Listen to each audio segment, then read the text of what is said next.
Guys, आज Asia की दो सबसे बड़ी इकोनॉमीज़ इंडिया और चाइना के फॉरेन मिनिस्टर्स आपस में मिले, मीटिंग हुई। Mister S Jaishankar of India and Wang Yi of China.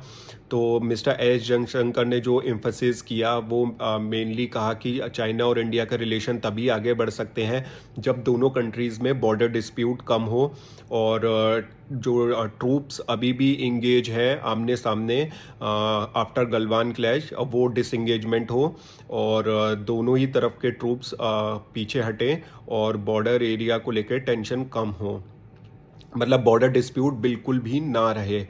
तो ये एक सबसे बड़ा की पॉइंट रहा। इसके अलावा उन्होंने ये भी कहा कि अगर दोनों कंट्रीज़ के बीच में कुछ भी टेंशन्स होती हैं तो उसको बाय डायलॉग उसको सॉल्व किया जाए, डिप्लोमेटिक चैनल्स के थ्रू उसको सॉल्व किया जाए और ये कोई भी डिस्प्यूट ना बने अगर कुछ भी दोनों कंट्रीज़ के बीच में डिफरेंसेस रहती है। इसके अलावा उन्होंने ट्रेड को लेके भी बहुत एम्फसिस किया, जो कि जो भी जैसे ट्रेड में डेफिसिट है जो इंडिया और चाइना के बीच में, तो वो भी किस तरीके से हम कम कर सकते हैं, एक ये भी रहा। और ये एक तरीके से ये जो मीटिंग हुई है, ये जब मोदी जी अभी इस मंथ के एंड में ऑन अगस्त 31 एससीओ मीटिंग में जा रहे हैं जहाँ पे बहुत ही हाई लेवल डायलॉग्स होंगे, उसका एक बेस तैयार करने की भी कोशिश थी। तो एस जयशंकर के साथ आज वेंग यी की मीटिंग आज अच्छी रही। अब कल वो जो सिक्योरिटी पे और ज़्यादा बात होगी, वो हमारे एनएसए अजीत डोवाल जी के साथ भी कल उनकी मीटिंग है और वो पीएम से भी मिल सकते हैं। तो ये बेसिकली पूरी इंडिया के अगर पॉइंट ऑफ व्यू से देखें तो वो अपना मार्केट भी डाइवर्सिफाई करना चाह रहा है आफ्टर जो अभी टैरिफ ट्रम्प ने लगाया है।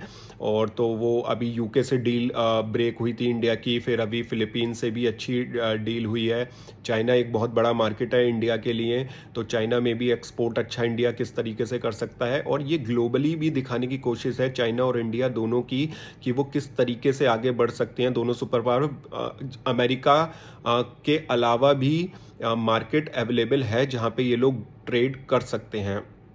तो काफ़ी अच्छी मीटिंग रही है। अब अमेरिका के लिए क्या रहा है कि अमेरिका ने जो टैरिफ इंडिया पे लगाया है ये भी एक कारण बना है जो इंडिया और चाइना करीब आए हैं। इंडिया के लिए तो ये है ही, और अगर रशिया और यूक्रेन की वॉर रुकती है तो चाइना के लिए भी प्रॉब्लम होगी। इसलिए भी जो चाइना है वो इंडिया के करीब आना चाह रहा है, क्योंकि अमेरिका जो देखता है वो इंडिया को एक ऐसा सुपर पावर देखता है जो चाइना को काउंटर कर सकता है इन केस अगर चाइना ताइवान पे इन्वेजन करता है।